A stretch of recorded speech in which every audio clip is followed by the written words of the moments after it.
आणि आता थेट जाऊयात आपण सांगलीमध्ये। सांगली जिल्हा परिषदेमध्ये अखेर महाविकास आघाडी अध्यक्ष झालेला आहे। एक मोठी बातमी आपण आताच्या क्षणाची पाहतोय। भाजपाचा करेक्ट कार्यक्रम करत महाविकास आघाडीचा अध्यक्ष आणि उपाध्यक्ष विजयी झालाय। राष्ट्रवादी शरद पवार गटाच्या संगीता पाटील यांची अध्यक्षपदी निवड झाली असून त्यांना 34 मतं पडली आहेत, तर भाजपाच्या स्वप्नाली मासळ यांचा पराभव झालाय। काँग्रेसचे ऋषिकेश लाड यांची उपाध्यक्षपदी निवड झालेली आहे, तर महायुतीचे हिम्मत जाधव यांचा या ठिकाणी पराभव झालाय।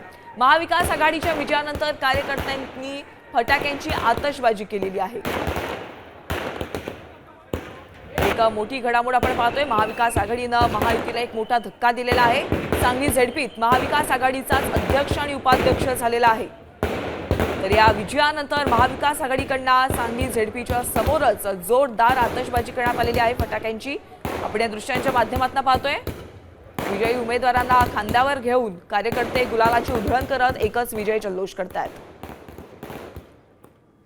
आमचे प्रतिनिधी विजय पाटील थेट सांगलीतून आपल्यासोबत जोडले गेलेले आहेत। विजय, आपण पाहतोय महाविकास आघाडीने महायुतीला एक मोठा धक्का दिलेला आहे।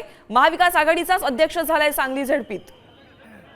नक्कीच भाजपला सांगली जिल्ह्यामध्ये महाविकास आघाडीने धक्का दिलेला आहे, कारण दोन्हीकडून या ठिकाणी प्रयत्न चालू होते। दोघांचंही काठावर बहुमत या ठिकाणी होतं, मात्र महाविकास आघाडीने या ठिकाणी चांगल्या बहुमताने या ठिकाणी आपला अध्यक्ष आणि उपाध्यक्ष या ठिकाणी निवडून आणलेला आहे। तब्बल 9 मतांनी या ठिकाणी अध्यक्ष महाविकास आघाडीचा अध्यक्षपदाला निवडून आलेला आहे। हा, नक्कीच धन्यवाद या सविस्तर माहितीसाठी। आपण पाहतोय सांगली झेडपीमध्ये महाविकास आघाडीचाच अध्यक्ष आणि उपाध्यक्ष झालेला आहे।